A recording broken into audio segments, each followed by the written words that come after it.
17 years. That's how long I'd poured everything I had, time, muscle, trust, into building something that mattered. The company was more than a job. It was my second skin. And it wasn't just mine. I built it with Robert, Grace's father. He was old school, the kind of man who kept his word like it was sacred. When I was 23, he took a chance on me. Said he saw something solid in the way I worked a job site. I think he respected that I didn't ask for shortcuts, just chances. And he gave them. Years later, he introduced me to Grace. She was the kind of woman you don't see coming. Bright, composed, sharp in a way that wasn't showy. She'd light up a room and still make you feel like you were the most interesting one in it. We didn't rush things. We knew each other for years before anything turned romantic. We grew alongside the company, slowly syncing our lives. When we got engaged, it wasn't some over-the-top production. It was natural, grounded, like everything else we'd built. So on that quiet Saturday morning, I did something simple, thoughtful. I got up early, grabbed breakfast from that little bakery she loved off Lakewood Boulevard. They only make her favorite cinnamon rolls with extra icing and almond glaze on weekends, and I had to be there when they opened to catch a fresh batch. She told me she'd be home, alone, sleeping in, unwinding from a brutal week at work. I figured I'd surprise her. Maybe bring up the trip I was planning for our anniversary. I'd even picked up the necklace she'd been eyeing online. Nothing flashy, just a small silver pendant shaped like a crescent moon. She said it reminded her of something her mom used to wear. I had it in a small velvet box, tucked into my coat pocket. When I pulled into the driveway, the first thing I noticed was that the curtain in the front window, the one she always kept slightly pulled for sunlight, was drawn completely shut. Not alarming, but it stood out. The next red flag was the front door. It wasn't wide open, but it was definitely ajar. Enough for a draft to slip in. Enough to make the hair on the back of my neck stand up. I stood on the porch for a second, cinnamon rolls warm in the box, steam slipping out through the edges. I knocked gently, waited. Nothing. I figured maybe she'd fallen back asleep on the couch or was in the shower. I stepped inside and called her name. The house was quiet, too quiet. Then I heard voices from the kitchen. Muffled at first, but one of them was clearly Grace's. I followed the sound and turned the corner. And there she was. Not in pajamas. Not in one of my old sweatshirts like she usually wore on off days. She was dressed. Nicely. Too nicely. Black fitted jeans. A silk top tucked in neatly. Jewelry on. Hair curled. Like she was either coming from or going to something. And standing next to her was a guy I didn't recognize. He wasn't older. He was probably mid to late 20s, lean build, hair a little too styled, wearing some expensive-looking hoodie and designer sneakers. The kind of guy who looked like he posted motivational quotes on Instagram but had never broken a sweat on a job site. Across from them at the table sat Grace's younger sister, Haley. She was staring into a coffee mug, her fingers nervously tracing the rim. Her shoulders were tight, like she wanted to vanish into the chair.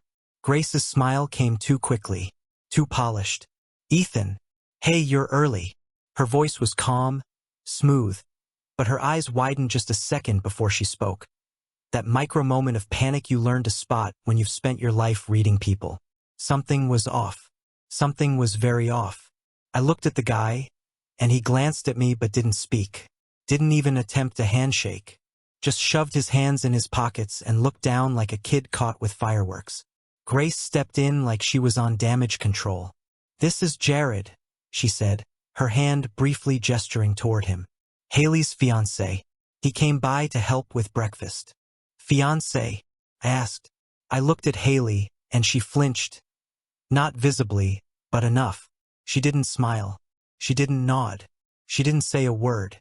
Just stared into her coffee like it was going to give her a way out. I looked back at Grace. I didn't know Haley was engaged. Grace chuckled again too quickly. "It's new. They're keeping it kind of quiet for now." "Ah," I said, slowly setting the cinnamon rolls down on the counter. "Well, that's nice. Congratulations." No one said thank you, not even a polite mumble. Jared cleared his throat like he was waiting to leave. Haley didn't look up once. I turned to Grace, faking a smile. Brought breakfast. Her face faltered for just a moment. You didn't have to. Yeah, I know. But I wanted to. I could feel the silence tightening around us, stretching like a rubber band about to snap. Grace kept fussing with the plates on the counter, pretending like things were normal. Jared stepped toward the hallway and disappeared around the corner without a word. Haley followed him with her eyes, then looked at me, just for a second, and I swear there was something in her expression. Sadness, maybe, or guilt. I didn't push. Didn't ask why Jared had a key fob to the front door. Didn't ask why he was wearing socks but no shoes, like he'd made himself comfortable. I didn't ask why Grace's car keys weren't on the hook or why the dining room lights had been dimmed. Instead, I said, "I'll let you guys eat." Didn't mean to crash the breakfast party. Grace stepped forward, hand on my arm. "You sure you don't want to stay?" "No," I said, already walking toward the door. "You've got company." I left the necklace in my coat pocket. Drove off without another word. I didn't turn the radio on. Didn't call anyone. Just drove with the windows down, the cold wind cutting through me like it was trying to keep me awake. And somewhere between her street and the freeway, it hit me. This wasn't just an odd moment. This wasn't bad timing or a misunderstood visit.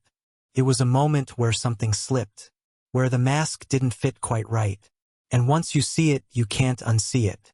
Whatever had just happened in that kitchen, one thing was clear. I wasn't supposed to see it, but I had. And everything was about to change. I didn't go home right away. After pulling away from Grace's house, I just drove. No destination. I looped past the downtown roundabout twice before I even realized where I was. The morning sun was climbing, spilling over the rooftops, but everything felt cold and dim. That hollow kind of silence settled into the cab of my truck. The kind where the world outside keeps moving, but your head stays stuck in a single moment. I kept thinking about that kitchen. The silence. The tight smiles. Haley's wide, unblinking stare. Jared's slick, avoidant posture. Grace's polished lie. And it was a lie. I knew it before I even walked out the door. I think part of me knew it the moment I stepped in and saw her dressed like that. Not because she looked good. She always looked good. But it wasn't the outfit. It was the effort behind it.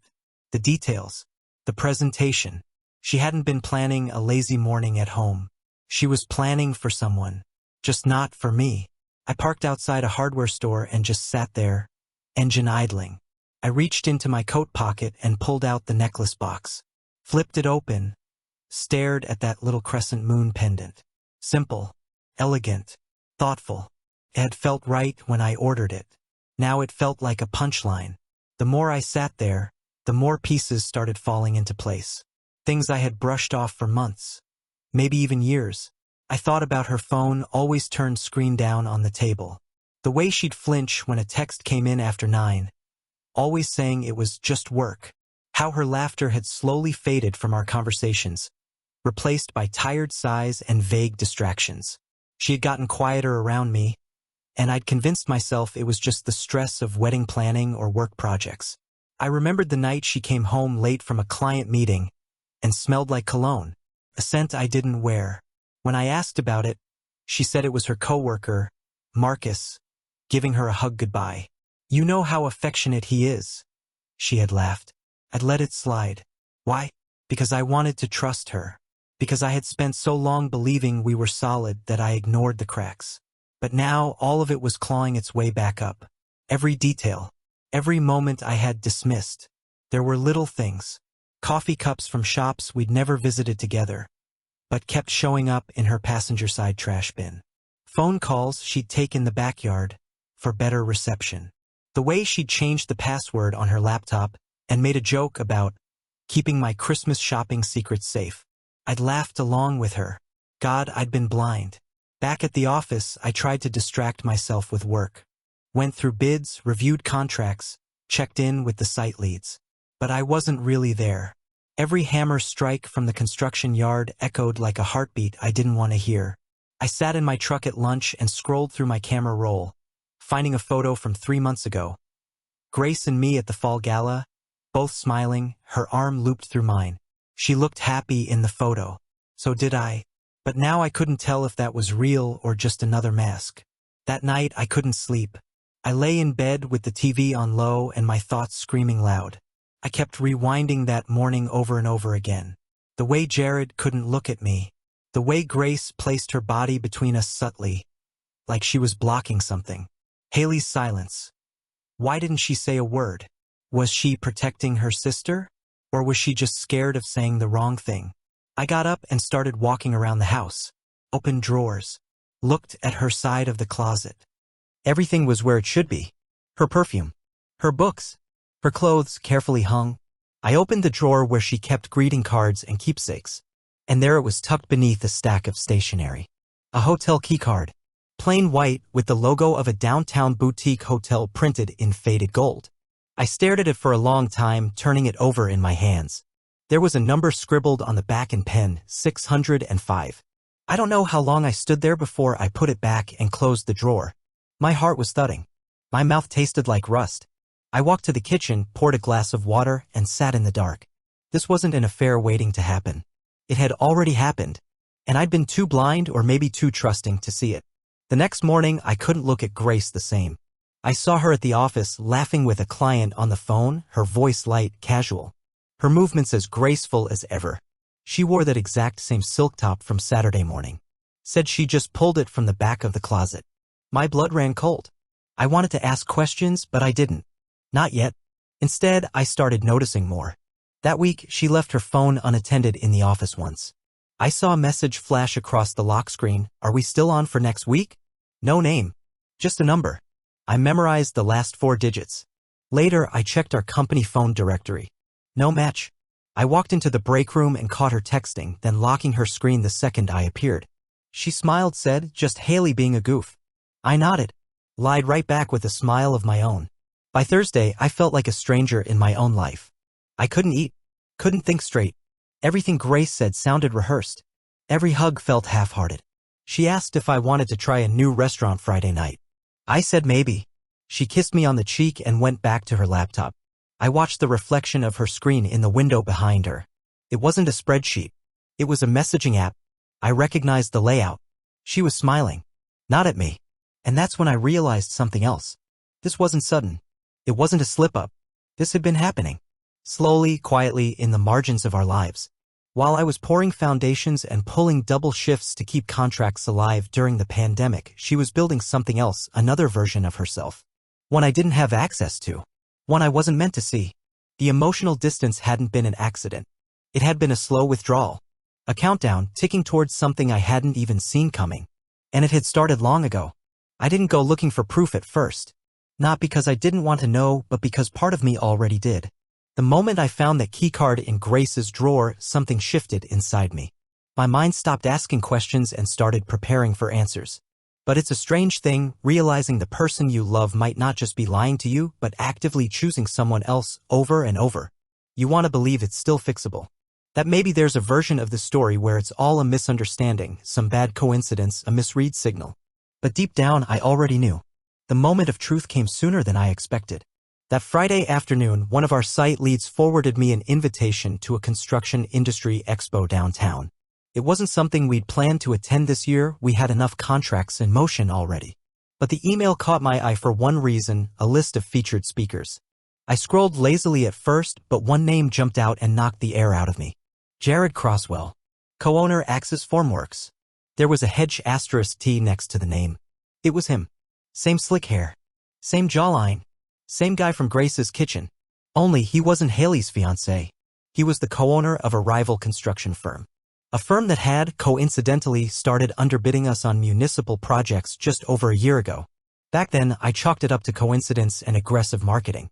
Yeah? It felt calculated. I stared at the screen for several minutes. My hand tightened around the mouse. Everything I brushed aside, the half-truths, the secrecy, the weird bids we'd lost, it all started snapping together. Not just betrayal in the personal sense, but something worse. Something professional. Strategic. Grace had never mentioned Jared by name. Never told me she'd been talking to anyone at Axis. And yet, here he was. Tied to both her life and my business in ways I never saw coming. I didn't tell anyone where I was going. I just threw on a clean shirt, grabbed my truck keys, and headed downtown to the expo. The conference center was packed. Booths with banners, promotional flyers, name tags, overpriced coffee, and too many smiling sales reps. I walked through the crowd like I was moving underwater. I wasn't there to network. I was looking for a ghost that had already slipped through my walls. It didn't take long. I spotted them near the West Atrium, just past the exhibit floor. Grace. Jared. They didn't see me too caught up in each other. She was standing close, shoulder almost brushing his, a coffee in one hand and a relaxed smile on her face. Jared was saying something, grinning like a man who already had everything he wanted. I stopped moving. They weren't touching. Not exactly. But they didn't need to. You could see it. The familiarity. The ease.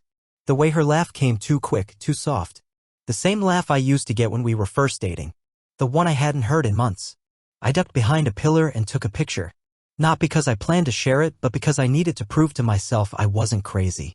That this wasn't a nightmare I'd wake up from.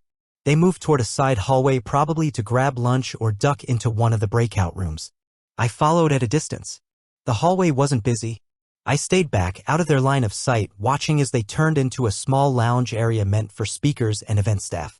The sign said authorized only. I didn't care. I waited. 10 minutes passed. Then 20. At 30, they walked out. Her lipstick was smudged. His hair was slightly tousled. They weren't holding hands, but they might as well have been. The ** Macy was louder than a siren. That was it. The moment I'd feared. The moment that left no room for doubt. This wasn't just a flirtation or some emotional slip.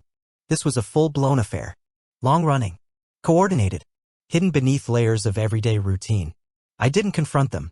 Didn't even move. I just turned and left. Walked out into the cold February air and let it hit me full force.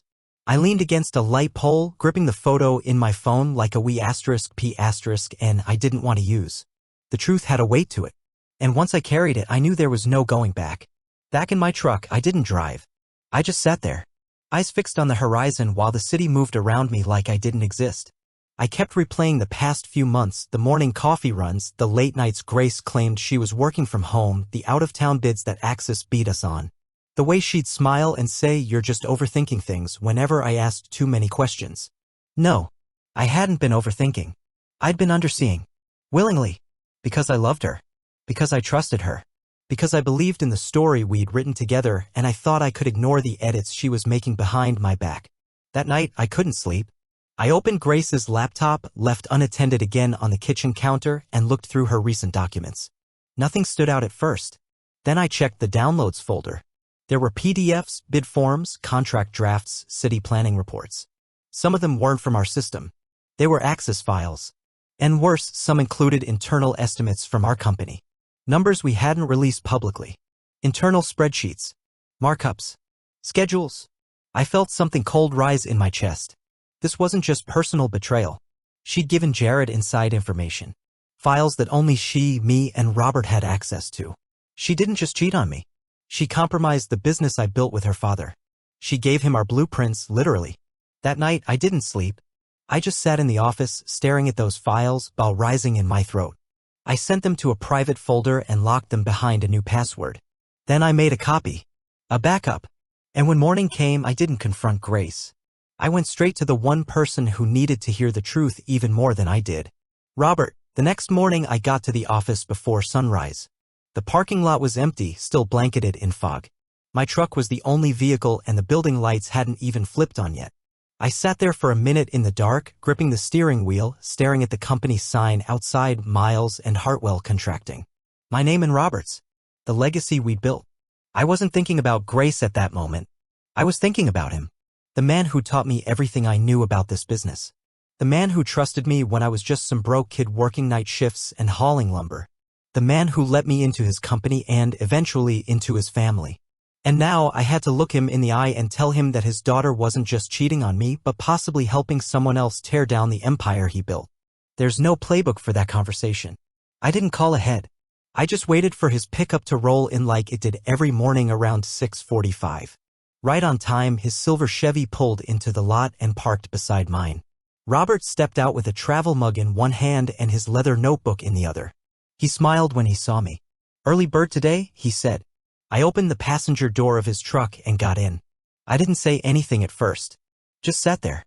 He looked over at me, immediately picking up on my silence. "What is it?" he asked. I swallowed. I need to show you something. I pulled out my phone and brought up the photo, the one from the expo. Grace and Jared walking out of that staff lounge, side by side. Not hand in hand, but close enough to raise eyebrows. Robert stared at the screen. His brow furrowed, but he didn't say a word. He just stared. Then I pulled up a second image, one of the files I'd found on Grace's laptop. A bid estimate. Our numbers, next to Axis formwork submission. Almost identical. Too identical. Then a third photo, an internal document we hadn't even finalized, sitting in her download folder. Finally, I handed him the hotel keycard, the one from her nightstand. Robert sat back in the driver's seat. The mug in his hand tilted slightly, but he didn't spill a drop. He just stared straight ahead, jaw clenched, breathing slow. How long? He asked. I don't know for sure, I said. But it's not new. He didn't respond, just reached for the glove box and pulled out a small stack of printed bid forms, ones we'd lost recently. He spread them across the dashboard like puzzle pieces. I had a bad feeling, he said quietly. Didn't want to believe it. You knew. I didn't know, he said, shaking his head. I just started wondering. Too many close losses. Too many companies getting aggressive with numbers they shouldn't have access to. I thought maybe someone was watching our systems. But now. He stopped. Grace, he said after a long pause. My daughter. I didn't say anything. What could I say? His silence was louder than shouting. Robert wasn't the kind of man who reacted with fire. He reacted with strategy. And the stillness in his eyes scared me more than anything. She didn't just hurt you, he said, finally looking at me. She hurt us. This company. Our name. I nodded. I'm not going public with anything. Not yet. But I can't pretend anymore. Robert nodded slowly, then opened the truck door. Come on. We walked into the office together without another word. That day was a storm without lightning. Robert called a private meeting, just the two of us and our head of operations. He didn't say much, just enough to start revising access logs, adjusting permissions, auditing shared files. No one knew what was going on, but the shift was immediate. By noon, Grace's company email had been restricted. By 2 p.m., she was locked out of the internal system. And by 5, she was gone. She never showed up that day. Didn't answer her phone when I called. I didn't leave a voicemail. Robert handled the rest. That night, he sent her a letter delivered by hand. It wasn't dramatic. Just a simple message. Grace, you are no longer authorized to represent Miles and Hartwell Contracting in any capacity. Your access has been revoked effective immediately. Dad, that was it. No emotion. No explanation. Just finality. The fallout came fast. Jared disappeared off the radar. Axis Formworks withdrew their bids from 2 city contracts the following week. Their name was scrubbed from the Chamber of Commerce listings. Word spread quickly. Someone had gotten caught playing dirty. Nobody said it aloud, but in the construction world, reputations crumble faster than buildings. I didn't gloat. I didn't feel good. I just felt hollow. I canceled our engagement that weekend. Quietly.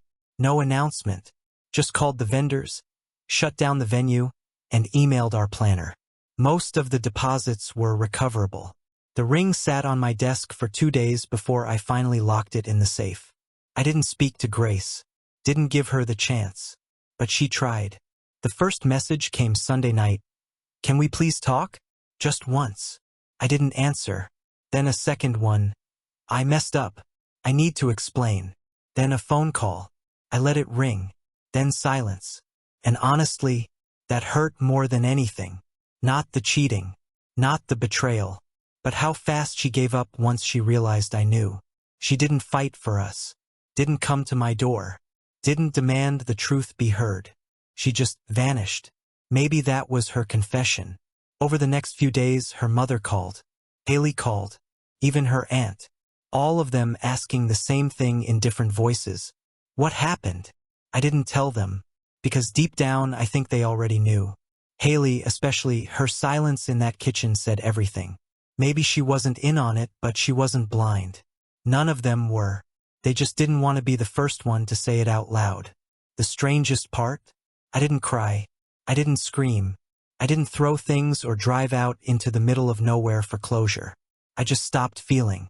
And that terrified me. Because when a man like me, loyal, steady, stubborn, finally goes quiet, that's when you know it's over. The days that followed were like watching a demolition in slow motion. No explosions.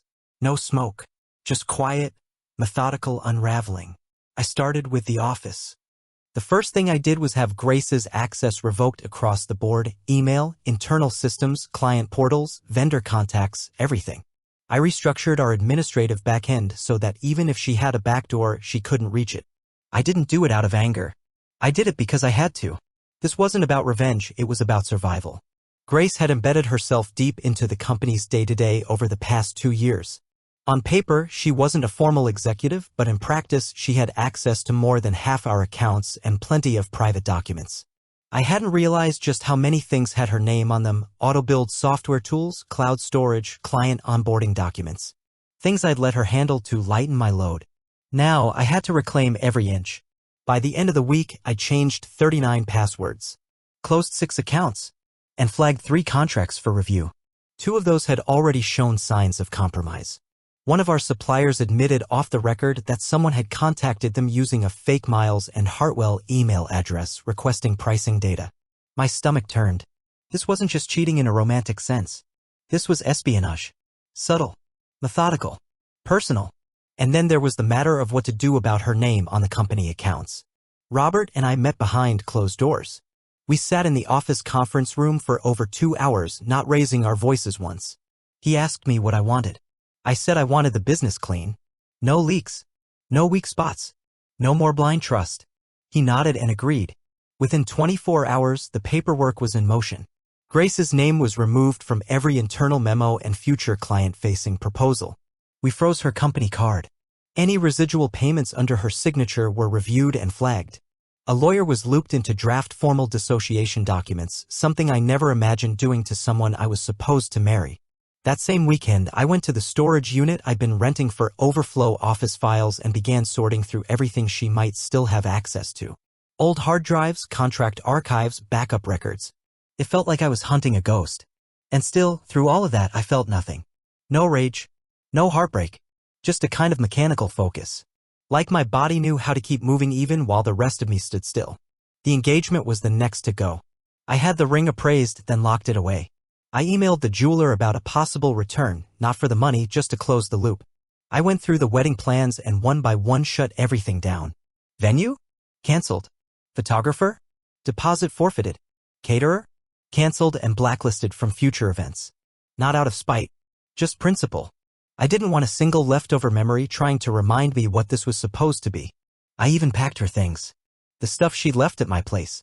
Her clothes, shoes, hair products, random junk drawer items she always insisted she needed. I boxed it all and left it by the door.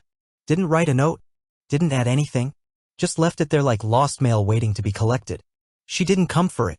Not at first. Instead, the messages started. They were slow at first. A couple texts the first week. Then a voicemail. Then a longer email with the subject line, "Please read this one." I didn't even open it. I just archived it like a receipt I didn't want to see. I wasn't trying to punish her. I just couldn't look at her words without hearing the lies underneath. Then one night, she showed up at the office. It was late, around 8:30. Everyone else had gone home. I was sitting in the back room reviewing site reports and sipping cold coffee when I heard a knock on the glass front door. I looked up and there she was, hoodie, jeans, hair pulled back, looking smaller than I remembered. Not physically. Just collapsed somehow. I didn't open the door. I just stared at her through the glass. And she stared back, eyes glossy, hands tucked into her sleeves like she was trying to hold herself together. She mouthed the word, "Please." I shook my head slowly. After a long pause, she turned and left. She never tried again in person after that. Her family called, of course. Haley reached out once, asking if I was okay. I told her I was fine, but I couldn't talk. She didn't push. Grace's mother left a voicemail the week after, apologizing for everything and saying she hoped I'd come to dinner sometime. I didn't call back. Robert and I kept our relationship professional. We didn't talk about Grace anymore. Not at work. Not over lunch. Not even when the board brought it up during a quarterly strategy call. It was like we'd silently agreed to place her in a sealed vault never to be opened. I respected that. I needed it. But even with the ties severed and the dust beginning to settle, the weight didn't go away. I didn't cry. I didn't scream. I didn't even miss her the way I expected to. What I felt was worse. Nothing. A blank, frozen numbness that spread through every part of my life. Like someone had turned down the emotional thermostat and forgotten to switch it back on. Music didn't hit the same. Food tasted muted. I'd go for long drives and forget where I was going. I once sat in my truck outside the grocery store for over an hour just staring at the dashboard like it might give me answers. People kept asking how I was doing.